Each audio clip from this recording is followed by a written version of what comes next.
Here at the Canadian Club, we have always been a forum for public figures, thought leaders, and decision makers to share their ideas and inform the most relevant and compelling conversations of our time. We are dedicated to encouraging debate on the issues that matter to this city, this province, and this country. The Canadian Club is one of the most important podiums anywhere in the world that a Canadian can speak to, tell Canadians what it is that they think, develop those thoughts. And so I want to thank you for that very, very much. Please join me in thanking our esteemed panelists today. Through our programs and events, including our youth and young leaders programs, our diversity partnerships, our joint events, and our media and social media opportunities, we offer you access to dynamic political, social, and business figures from abroad and right here at home. The platform from which the eloquence of Canada has flowed all of that time, whether it be business, education, politics, sports, arts, and culture. If someone wants to say something to Canadians about this country and about the future of this country, this is the venue you choose. Good afternoon, members and guests. I think we've still got a couple tables being cleared away, but we are about to get underway. My name is Joseph Lowe, President of Canadian Club Toronto, and I am delighted to be your host today. A very warm welcome to those of you joining us online, thanks to our AV partners in Valkenburg Communications and livemeeting.ca. I would like to thank OLTCA for its generous sponsorship of our conversation today.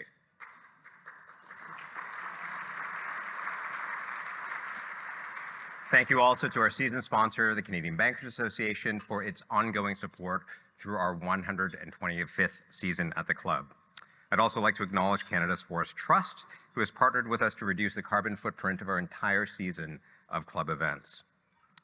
Now, members and guests, what would you like to ask our panelists today? Certainly, the pandemic has shone a bright light on the long-term care sector, its opportunities, and obviously its challenges as well.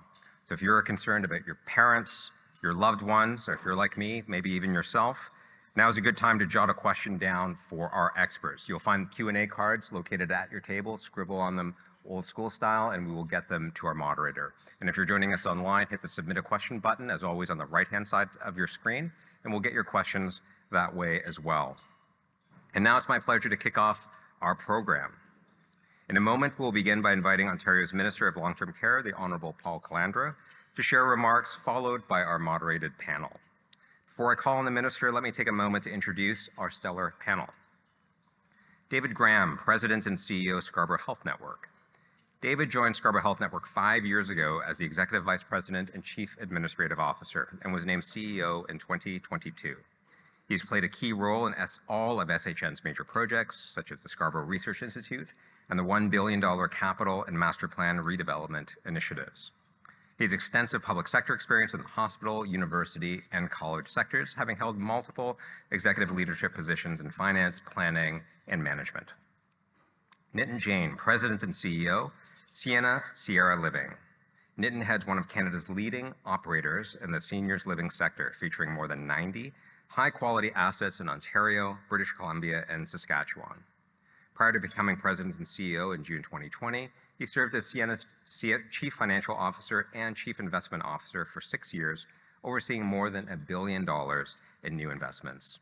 He's also held senior leadership roles at Canadian Tire and General Electric before joining Sienna. Moderating our discussion today is the Toronto Star's Moira Welsh. In addition to her reporting duties, Moira also leads a Star special project called The Third Act, which challenges governments, policymakers, and institutions to improve the way we live in our later years.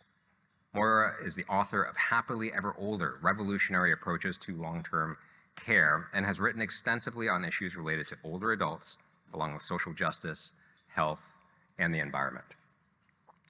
The Honourable Paul Calandra, Ontario Minister of Long-Term Care. Minister Calandra is the member of Provincial Parliament for Markham, Stouffville. Before being elected to the Ontario Legislature in 2018, he was a federal member of Parliament, elected in 2008 and re-elected in 2011. During his tenure as MP, the minister was a member on many committees, including citizenship and immigration. He served as Parliamentary Secretary to the Minister of Canadian Heritage, and later as the Parliamentary Secretary to the Prime Minister and to the President of the Queen's Privy Council. Minister Calandra, the Canadian Club Toronto podium is yours.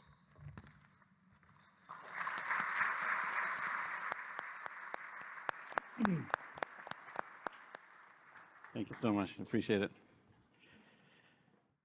Thank you very much. Thank you very much, everybody. I appreciate the opportunity to be here. Let me just thank the Canadian Club and the sponsors for hosting me today.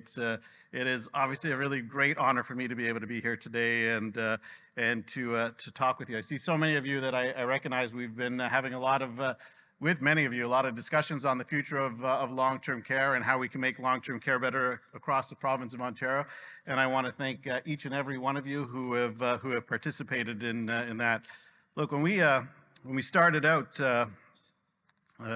really back in 2018, the Premier made a commitment that we had to do more to help long-term care across the province of Ontario. And we started out with a commitment that we were going to build 60,000 new and upgraded beds across the province of Ontario. And that seemed to be a huge lift at the time. It was something that hadn't been done in a very, very long time in the province of Ontario. The pandemic highlighted the need for us to really go even faster when it came to building long-term care. And I want to thank, again, each and every one of you who have really stepped up to the plate to help us to meet our goals. I know that Nitin introduced me to two special people from his organization, Vernicia and Fernanda. Where are they? I'm going to ask them to stand up if they're here. Is Vernicia? So there they are. So these are two remarkable individuals in a remarkable organization. Now, Vernicia, 48 years as a PSW in Ontario. And I got Fernanda, who's undoing, yeah.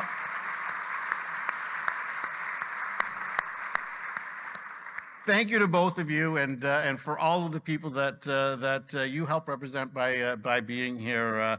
Look, the early days of the pandemic were certainly very, very difficult ones, and we asked those who work in long-term care to go above and beyond the call of duty. And I want to thank you very, very specifically, and to thank all of your colleagues for the incredible work that you did, not only during the pandemic, but that you did before and after. You've always gone above and beyond the call of duty, and I can't thank you enough. So thank you very much for being here today with us.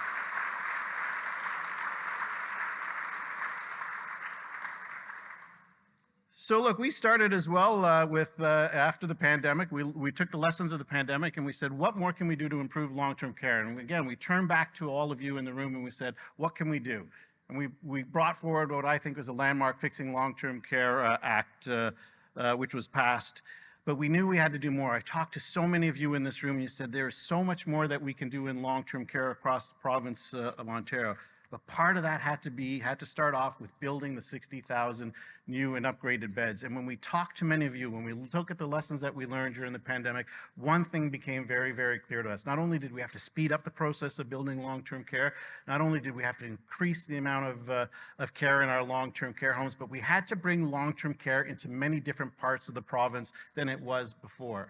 People told us during the pandemic that they wanted to live in the communities that they helped build. They wanted to live close to their family and friends, and that meant that we as government and you as providers had to look at different opportunities in smaller communities across the province of Ontario to offer opportunity to do just that. And that is what you all have been doing in cooperation with us. I was in Athens, Ontario. And I believe it's a new 160 bed home that we're building there. And the residents there, it's a small community. The long-term care home will be the biggest property taxpayer. The long-term care home will be the biggest employer. But more importantly, every single one of those residents who are moving into a larger, brand new home will be right in the community that many of them have lived for generations. And that is also what is extraordinarily exciting. And these are modern, safe, state-of-the-art homes that you all are building for the people of the province of Ontario. But as I said, there is more that we can do in long-term care. One of the things that I've learned by working with you, alongside with you, Donna and I have had a lot of discussions. Sue, I see Sue here as well, and Lisa. We've had a lot of discussions, and we know that we can do more, right? Long-term care should not just stop at what it is. We have talked about this time and time again, and I know people get frustrated when they hear me say it. Long-term care is not an institution. It is not an institution where we go to warehouse people. It is a home for the people that are there. It is where they will go.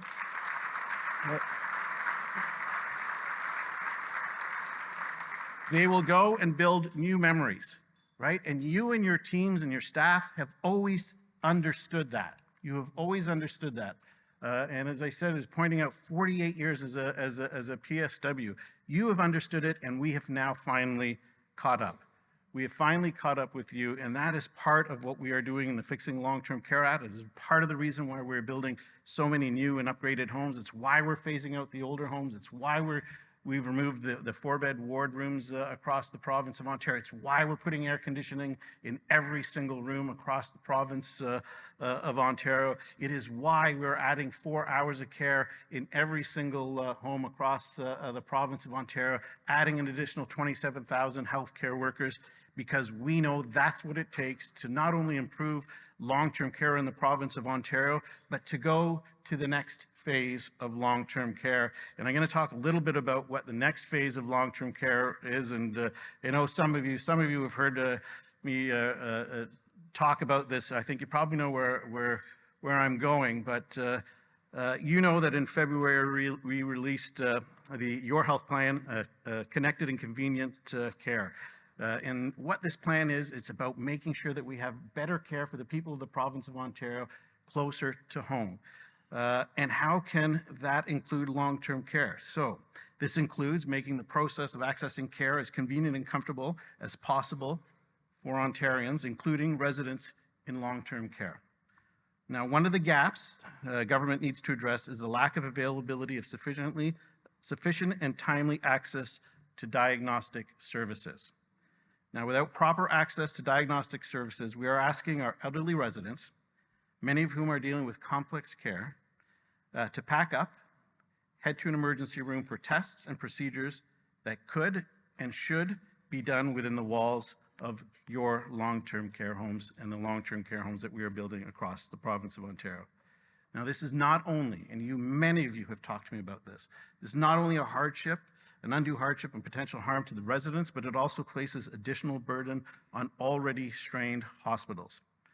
Now, to address these challenges, the Ministry of Long-Term Care has been working with our sector partners, including hospitals and community labs, to develop a broader provincial plan to provide faster, more convenient access to diagnostic services for all long-term care residents. Now, our expanded diagnostics plan is based on fundamental principles. Firstly, we will aim to build capacity for diagnostic testing. This includes expanding access to equipment, training, and clinical supports within long-term care homes themselves. Residents should not need to travel to receive basic services, and our caregivers should be equipped with the necessary tools and training to support them. Now, we've already seen success, and many of you have accessed the Local Priorities Fund, where we've seen homes apply for funding to purchase diagnostic tools, ultrasound equipment, and bladder scanners. An expanded initiative will allow us to provide even more point-of-care testing directly to residents in their homes. Now, secondly, our plan will focus on increasing access to diagnostic services provided by community labs in order to provide faster, more timely access to laboratory testing, including blood tests and imaging. These include looking at ways to increase after-hours and weekend lab services. And lastly, we will look to leverage partnerships with hospitals and community services to facilitate enhanced care pathways that better support long-term care residents. Now, currently, we have 2 pilot projects underway implemented in partnership with Humber River Regional Hospital and the Royal Victoria Regional Health Centre in Barrie. Now, these projects, as you know, are designed to make it quicker and less stressful and more convenient for residents when they need access to diagnostic services in hospitals. We're also looking at ways we can potentially further leverage nurse-led outreach teams, community paramedics from hospitals into more long-term care homes. And with all of these initiatives, our goal is simple. Build a healthcare system that comes to the residents instead of making residents go to it. Now, as we look to implement these principles, it is important to recognize that this will obviously take some time.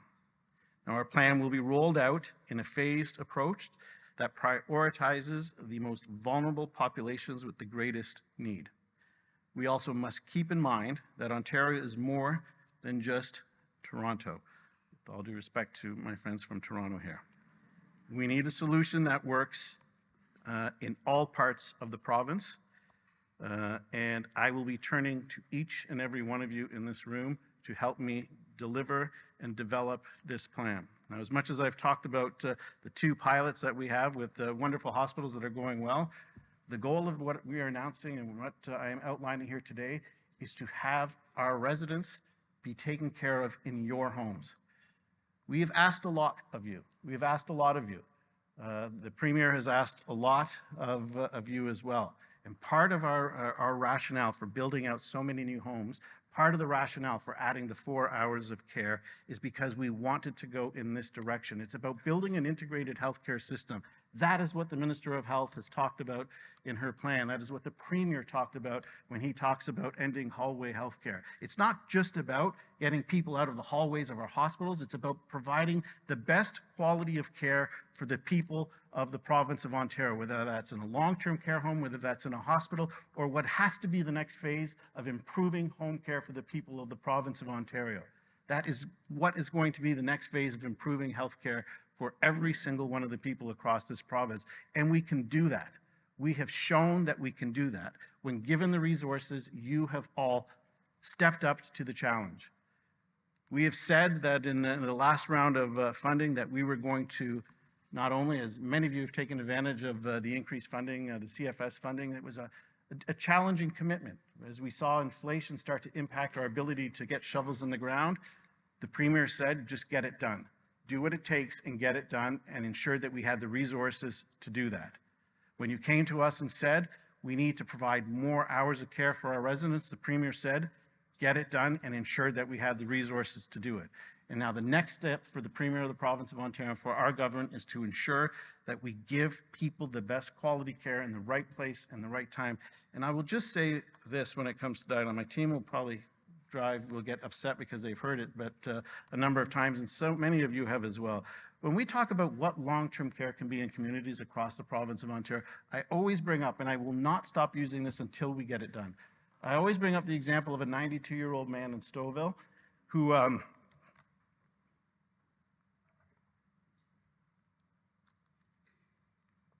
this is a great guy, actually. 92 years old, and we forced him to an emergency room to get his nails cut, when across the street was a long-term care home. We can't do that anymore, right? That's not right. I get emotional because it's my father-in-law. Too proud to have his family cut his nails. Can you imagine?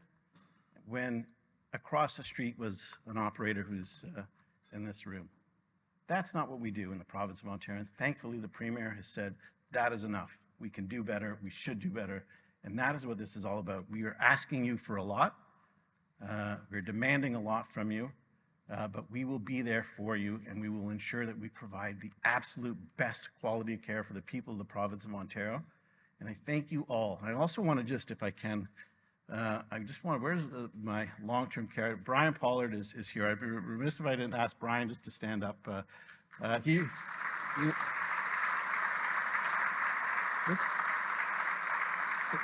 Stand up longer, Brian. Stand up longer, Brian. I want to point him out, and also I'm going to have. Sorry, in politics, you're never supposed to be. The team around you. Is this word? If you get caught in a picture, you get a fine. But I want to have my team, some of the members of my team, wherever you are, stand up because. Stand up, some of the members of my team as well. Just take a bow because, as much as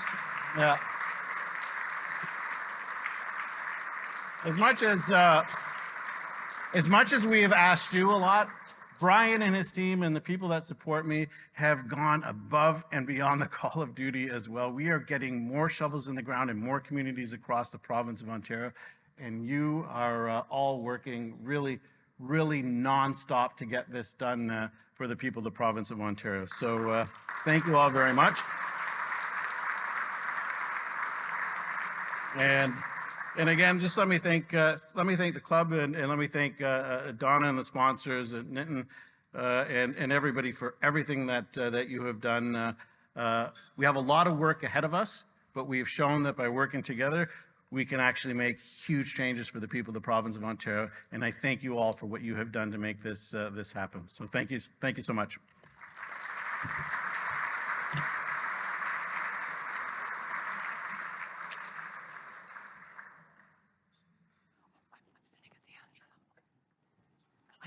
Gets turned on, but I think you're there. Then we're here. Goes like this. Oh, she's far away with it. Yeah. It's easier for me to get it. Okay. Slide. Yeah. All righty. We ready? Okay, well, it's great to be here today. And I know that working for the Toronto Star, whenever we have discussions or do stories about aging well, it always ends up being a very lively conversation. So hopefully today we'll have a bit of that as well. But there are lots of questions, so let's get to it. When we talk about the continuum of care, let's not forget the fact that a great many of us want to live in the community amongst our friends and family, and the vast majority of us can do so, especially with a little bit of help in our more vulnerable years. Some of these ideas might involve primary care clinics that are very close to us. I can think of one called the Mint Memory Clinic that specializes in dementia care. There's also House Calls, which is a program that sends doctors and physiotherapists and so on into the homes of homebound seniors. But there's a program that I saw in New York City last year when we wrote about in the Star with the launch of our third act series, and it was so interesting. And when I was down there researching this, I met several women who were in their mid-90s, fiercely independent women, very active, and all because they live in something called NORCs with supports. And a NORC, or a naturally occurring retirement community, is a regular apartment or condo complex with a preponderance of older adults. They are not planned communities, not like retirement homes, but what is planned is the embedded care from healthcare workers and social workers within the homes that keeps people active and it limits the isolation that many people live through in their later years, all funded by the City of New York and the State of New York. So recent analysis by the UHN's NORC Innovation Center found that in Ontario, 217 older adults live in 489 buildings that could be defined as NORCs, albeit without the supports. Conversely, Ontario has nearly 40,000 people on the wait list for long-term care, which the Ontario Long-Term Care Association says will grow to 48,000 by 2009. David, New York City's Mount Sinai Hospital has deep connections to some NORC programs, sending geriatricians and other medical staff into the communities to help support healthy aging programs at home. Do you see the potential for the Scarborough Health Network and other hospitals to support NORC-like programs in the community, particularly where there is a diverse group of people who may not be able to afford retirement homes? Well, first of all, thank you very much for having me. And I can tell you that at Scarborough Health Network, we represent a very diverse neighborhoods. We have a lot of people in terms of a catchment area of 850,000. And if I relate this to something that we actually experienced through COVID, we actually use data to actually identify those types of issues. So we could see that people within a clustered postal code were having multiple visits into our organization, and they were all living in the same building. So what we actually did was applied a team to go in and provide care in those buildings, which actually diverted people from coming in. It's exactly the same principle where you look around those wraparound services. When hospitals start to see their benefits of being outside in the community and being able to treat people where they are, you actually see lower admissions for people who don't need to be in the hospital, and you've actually got the right level of care at the right place. By having those identified as a congregate of people, you actually are able to scale up your model and actually make it very effective care that's better for the patient and actually better for their outcomes as well. So I absolutely see using data to be able to identify those types. And we look around those types of social work services or if it's the daycare services, as you outlined, for low acuity procedures. We absolutely see a reason for looking at that. Minister, New York State and NORC providers basically say what David just said, was that their programs lead to fewer hospital visits, enabling people to live and die at home. If NORC programs save money, lead to better health outcomes, and potentially shorter long-term care wait lists, how would you view the return on investment for Ontario government funding of such programs? Yeah, look, when I got, let's say that when I got sworn in, my daughter asked me, my youngest daughter said, what's your job? And I said, I'm going to be the long-term care minister. And she said, well, what's that? And I explained it to her, and she said, well, that's a dumb job. Well, you're just going to come live with me when you get old. And then she just walked away, and then they started to fight over, my two daughters started fighting over who would have the better house that I could go live with. But the point of that is that it's part of the build is also about recognizing that the next phase has to be in building an integrated system, building out the home care, right? It's why we have the nurse outreach teams and the very, very, very successful community paramedicine program, which has been so successful across the province of Ontario. It is another reason why, as I outlined today, why I want to improve diagnostics within our long-term care homes, right?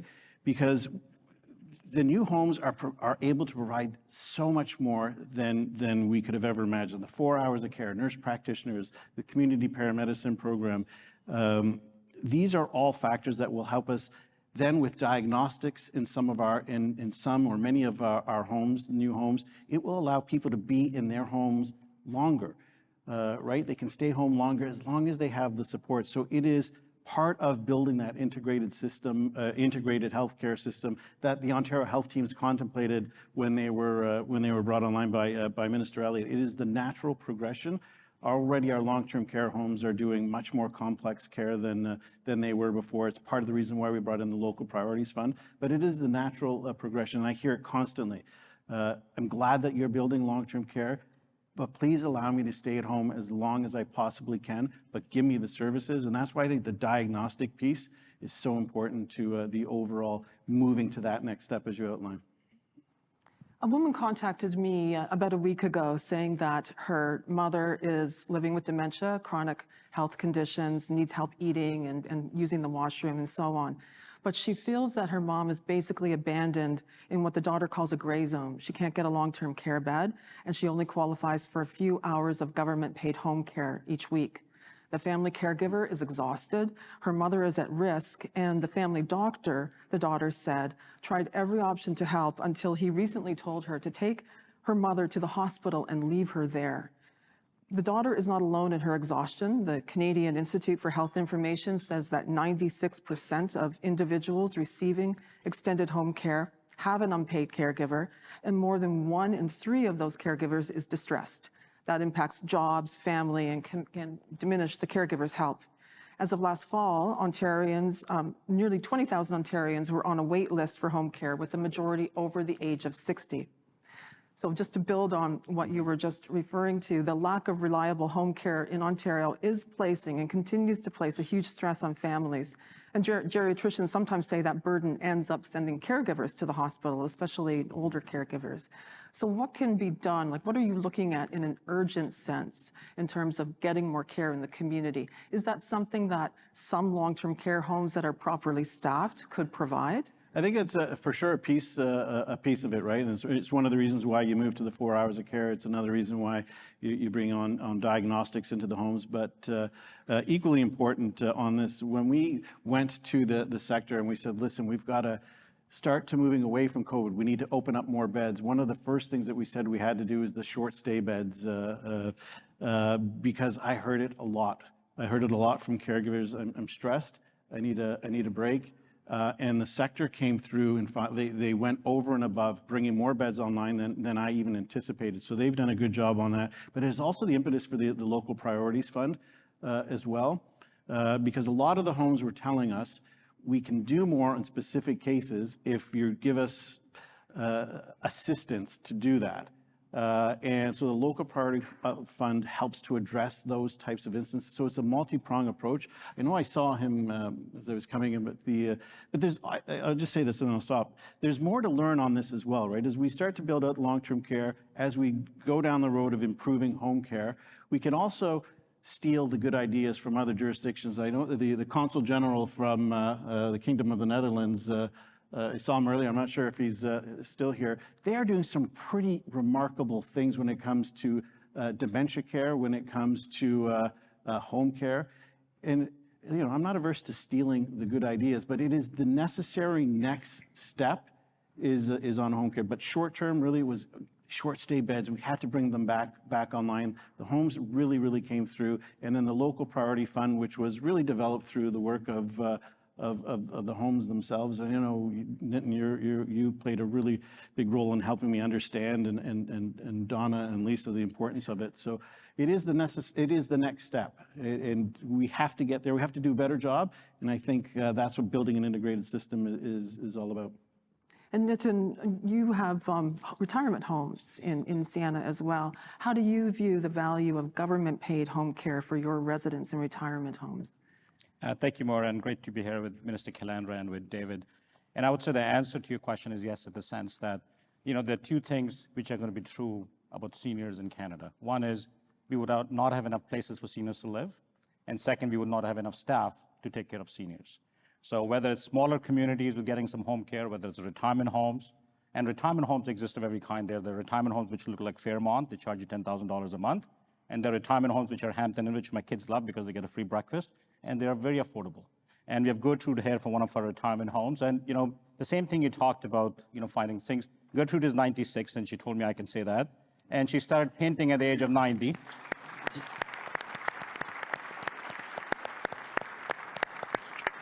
And that's the piece about senior living, is that it is just not about safe and being healthy. As Canadians, we should take that for granted for a lot of ways. What we are really after is happiness, and that's what Gertrude is a great example, is that you can, when you're in the right communities with the right support, you can do that. From a home care perspective, cannot agree with you more that people should stay in their home as long as they can. And in a lot of retirement homes, more than 60% of our residents do get home care funded through government. Mm-hmm. And really long-term care has changed a lot what it used to be 50 years back. 50 years back, we had parking spots for residents. People would drive into a long-term care home. No one has mentioned parking spot and resident in the same sentence for a lot of years. So that resident profile has changed. And the reality is that residents who are in long-term care cannot, in fact, be looked after at home. So we need the whole continuum, as you talked about, David and Minister. After a long pandemic that saw thousands of deaths in long-term care and the military and hospitals temporarily take control of mainly for-profit homes, Ontarians continue to have significant concerns about the care of privately offered in privately owned nursing homes. Nitin, given the continued debate around for-profit chains looking after increasingly vulnerable people, how would you define the challenges of gaining the public's trust? And are you, in a tangible way, addressing those concerns? I think that is one of the most important questions, is really public trust. And I would maybe divide it into two. One is the external partners, the government, and David. And David is a great example because you have to go through a crisis to find out who your friends are. And David came to help us when we needed the most, and we asked for the help, both from the Army and from hospitals. And we were so very glad that they came to help us, because this was early days of pandemic. No one was masking. We did not really understand that virus. And the second is really our three internal partners, the three most important. And Minister talked about both Vernicia and Fernanda. And it's really the gaining the trust with the team members, with our residents and their families. And I'll just maybe take a quick example of each one of them. From a team member perspective, you know, the old way of communication where you print memos from corporate and you post it into staff rooms, that worked. During pandemic, no one was going through those staff rooms because they were all closed. And so our team launched an app, which usually takes a year and 6 weeks. And the whole idea was, how do we get this information that we have at corporate and get it to our homes in a matter of 6 weeks? And we were able to do that. And then got into alignment with the team members. So one of the other things about Vernicia is, she was with me last year, first time in the history of TSX who opened the market. First time a healthcare worker did that. And that was just not about giving shares in a public company to team members. It was driving alignment and to let them know how important they are to the success of the sector. From a resident perspective, it was the exact same thing. We did a lot of conversations with team members, with residents and families, what is important. And three things jumped out: personalization, choice, and connected to the community. And the minister talked about connection to the community. And the other two are extremely important. You know, the idea that there are residents who want, you know, their orange juice mixed with pineapple juice, and that personalization and choice is the big deal. And we're taking a lot of learnings from our retirement homes. Like, we put this process into place. When you get called into a long-term care home, you have nearly a day or two to make your decision very quickly. And it can be a very challenging decision. So we do this whole thing where there's a gift for a resident, and it could be as simple as a Blue Jays hat, because that is important to them. And the last one is around family members. So we did this council of councils, and the whole idea is to give us constructive feedback. And that relationship did not start out well. We had some very difficult discussions. But when we launched our platform, is really making sure that it goes with the caregivers, because you're right, they have a majority of that burden, and many of that is not funded.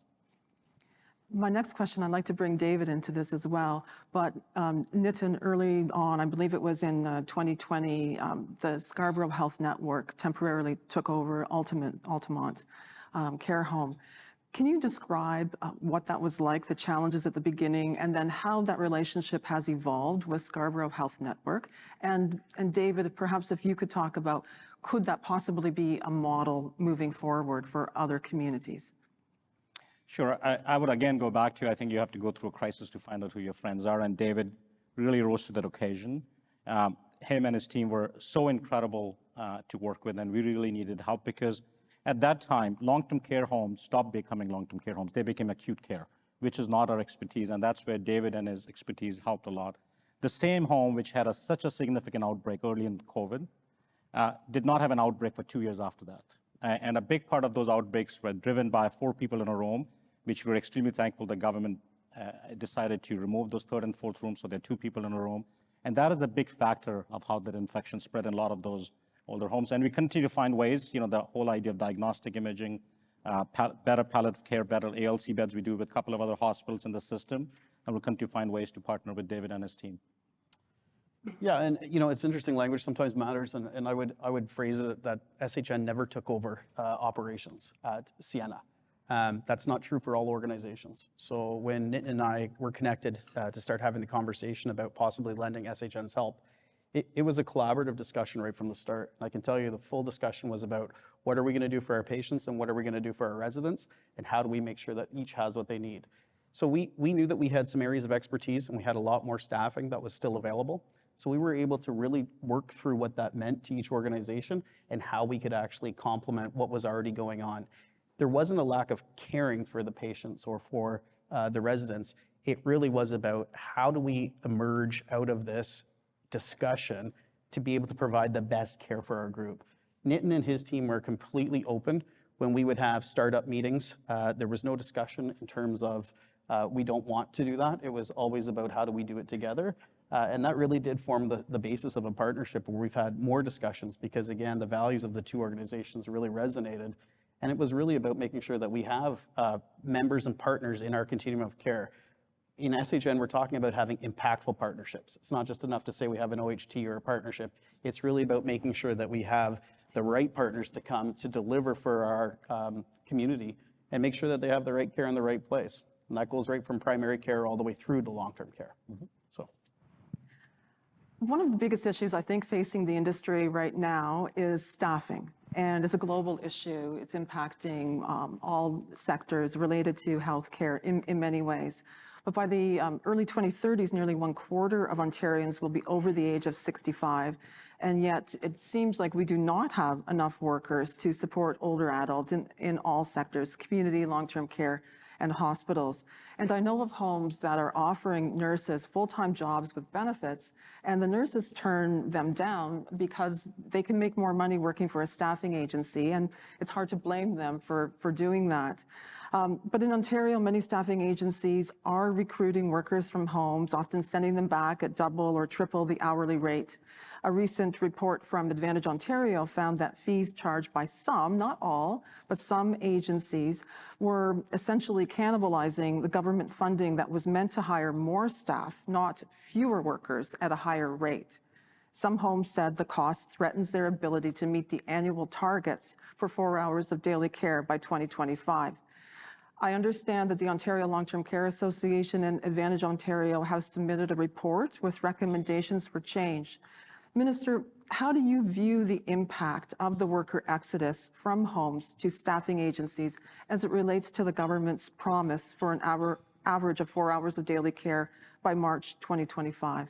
Yeah, I'll say this first. We have met our targets when it comes to the slow expansion to the 4 hours of care by 2025. It has been deliberately timed, the expansion to 2025, 4 hours of care, to coincide with all of the supports that we're providing in our colleges, universities, to onboard new people into the system. And we are seeing record numbers of people who are coming out of our colleges, university, our career colleges when it comes to PSWs and RPNs. So I've been very, very encouraged by that. I've also spent a lot of time both working with both associations and the providers, and we're starting to see finally a decrease in the usage of agencies. So I'm very pleased with that. At the same time, we have providers who are doing different and exciting things to encourage people to come back into the long-term care homes. So what I hear a lot is, give me a new home from the staff. We want to work in something that is new. We don't want to be in older homes. Allow me to work to the full scope of my practice in a long-term care home, which is part of what we're doing today.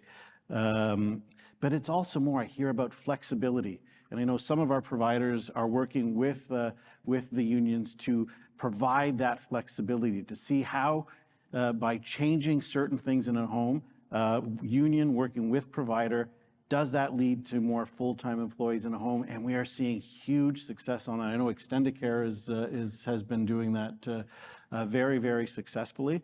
So we are starting to see progress. And of course, we're working with both associations and with the providers. Look, agency is an important part of both long-term care and healthcare. It has always been there as a backstop. And I think most of the providers will say we need some form of agency. And but I think if we address the things that we're talking about, scope of practice, diagnostics, newer homes, flexibility, as some of the providers are in this room today, we can get to a more stable workforce. We will hit our targets of 4 hours of care. And as I said, the learning stay programs, the bringing homes into smaller communities, has been extraordinary in accessing local staff who are then going back to school, becoming PSWs and going on to be RPNs, RNs. So I'm very, very optimistic by all of the programs that we put in place and by the sector itself's ability to evolve to meet the needs of what we're seeing. And I'm very optimistic because we've seen a stabilizing and a decrease. As I've been going to a lot of homes, and it's the number one question I ask Moira is, what's your agency at? And I've been very, very excited by where we're going with it. So I'm very optimistic that with everything that we're doing, not only will we meet our 4 hours of care, but we will have the capacity to do the next step, which is the home care piece, which works side by side in fixing acute, long-term care, and home care all together as one. So we just have about 5 minutes left, so I'll be quick. But to build on your point, Sure. There are some long-term care homes operated by Peel Region, the Reckeye Centre, Jarlette Health, and City of Toronto that are among those that have adopted philosophies that are focused on the emotional well-being of residents. They offer the freedom to pursue their own individual interests and don't operate in sort of a cookie-cutter atmosphere. And for many residents and many staff, this creates a place where people love to come to work as much as is possible if you're living in that setting. So, and as the saying goes, happy staff, happy residents. But David, William Osler Health System recently added one of these programs to its acute dementia care unit in Brampton Civic Hospital.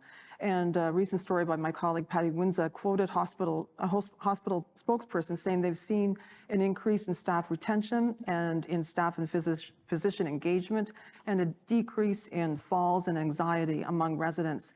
Do you see these philosophies as a good fit for perhaps SHN or just hospitals in general? So we're always looking for ways to make sure that we're providing the right and appropriate care for our patients. And we've looked at that, and we're absolutely considering those types of investments. I would say that as we look at what our population needs and where we need them along the continuum, We're looking to work with partners to be able to make sure that those patients are actually in the right spot for their care that they're needed. A lot of the information that we've seen thus far says that those are some lower acuity patients and that we would be working with partners to have them placed in the most appropriate care, which at that point in our organization probably is an acute care hospital. So it's part of why we've started to create, you've referenced the nursing outreach teams. We're trying to learn lessons from all of other organizations. We've actually piloted one where we're partnering with 20 organizations that actually help us get patients out into an appropriate care setting based on both culture, food, all of those things. So it's absolutely lessons learned that we can take. Minister, I'm interested in, you've visited many of these homes, so I'm interested in your thoughts. What did you see unfolding there? Yeah, it is one of the reasons why I am so excited about the 4 hours of care, like the emotion-based care that I've seen in a number of homes. And it's not only the ones that you've referenced, but a lot of the homes that I visit are starting to implement an emotion-based care, which involves everybody, right? When we were in one of the Peel homes, the person who was cleaning the room, she was also participating in the care. She was trained to help participate in the care. It was quite wonderful. But what I hear from a lot of our partners is, once you give us the funding and the ability to do it, we can do it. And that's why I'm so excited about the 4 hours of care. That's why, the fact that, look, we're going to hire 27,000 additional healthcare workers across just the long-term care sector alone. And I think emotion-based care allows us to do that. But it also then, as I say, once we build it out, once we have a build out on the home care and the transition to 4 hours of care, the diagnostic servicing, all of that together allows us to do something very different and very special in a lot of the homes across the province of Ontario. And I think that's where people want us to go. And I hear that's what the providers also want to be able to provide their residents. And the difference is amazing. I'm sure you've been in some of them, and you go into a home, where they're handling mostly dementia, and it's not at all what it was before, right? The emotion-based care has quieted the home. Everybody is participating in it. And that's what the 4 hours allows us to do more of. I think this will be my final question, but long-term care leaders say that people are increasingly entering homes, as has been discussed, with chronic medical issues, frailty, significant cognitive decline. Many are so diminished that they require full care, unable to get dressed, go to the washroom, or eat independently. Others are entering long-term care younger, but with serious lifelong mental health issues that operators say long-term care is not equipped to manage. Here's a question for all three of you, and I'm challenging you to answer it in a short period of time, but how do you see long-term care evolving from dealing with these kinds of more complex issues to more hopeful ideas as well? Perhaps Nitin. I think that is such an important question, because most people I speak with long-term care don't understand that's what long-term care is now. They still have a view of people going in and, it's a place to stay, but it's not. It is becoming a lot more complex. And it's really, that's where the partnership with hospitals come in, the idea of diagnostic imaging, because not only it reduces the stress on the hospital system, but it is not right for a resident to be loaded up in a car and be in a hospital for half a day when it's not urgent. You have a medical director at each of those homes. So that integration of healthcare is extremely important. And then the more we can reduce residents from long-term care going to hospitals on a much more regular basis, being stuck inside hospital when they could be better take care of long-term care. And that 4 hours of care, we have been stuck at 2.8 for a long period of time. And again, thanks to the minister and the government that we're moving to 4. We are around 15 years behind on that. So us getting there is going to be a massive difference. That 30-40% more staff for each resident, that is going to make a massive, massive difference. Mm-hmm. Look, I'll just say this. I think it's inevitable that long-term care is becoming more about complex care, right? And that is why the next pillar of what was imagined through the Ontario Health Team concept back in 2018 when Minister Elliott brought it on was about building this integrated system. And everything that we are doing is about driving that, being able to handle those complex care. It's 4 hours, the diagnostic piece, the new homes, bringing it into smaller communities, and then working integrated with our hospitals, community paramedicine programs. So all of these programs are designed to showcase what long-term care is becoming, complex care, and keeping people in their homes as long as they possibly can, as long as they can be there, but with the supports that haven't always been there, that government can and should be providing. And look, I'm quite optimistic about where we're going. partly because not only it's about the resources, but it's about the cooperation that we are getting from the sector to actually get this done and to make that transition as quickly as possible. There's some challenges, obviously, but we will work our way through them. And as I said, I'm quite excited by where we're going. I'm extremely excited. The fact that I'm up on the stage with the Minister of Long-Term Care and a long-term care operator probably tells you that acute care and care in Ontario isn't what it was, 10 and 15 years ago. It's exactly that point about managing through the continuum to make sure and working and partnering with organizations. It's why we have nursing outreach teams to 20 long-term care facilities in Scarborough. It's why we've got a program pilots that the government funded for us called Scarborough at Home, where we're able to go out past our organization and actually provide that care that's needed to keep them out. And when you really look at the downside effects for that for us, it actually means diversion of beds, which means we can actually put through more acute care for where people are. So I think what you're hearing, the constant message is that integration and leveraging the tools through OHTs and also long-term care partnerships are something that actually really develops not only the people who require long-term care, but actually your acute population as well. Okay, thank you. I've learned a lot from this conversation today, and I hope the audience did as well. So thank you so much. Thank you. Thank you.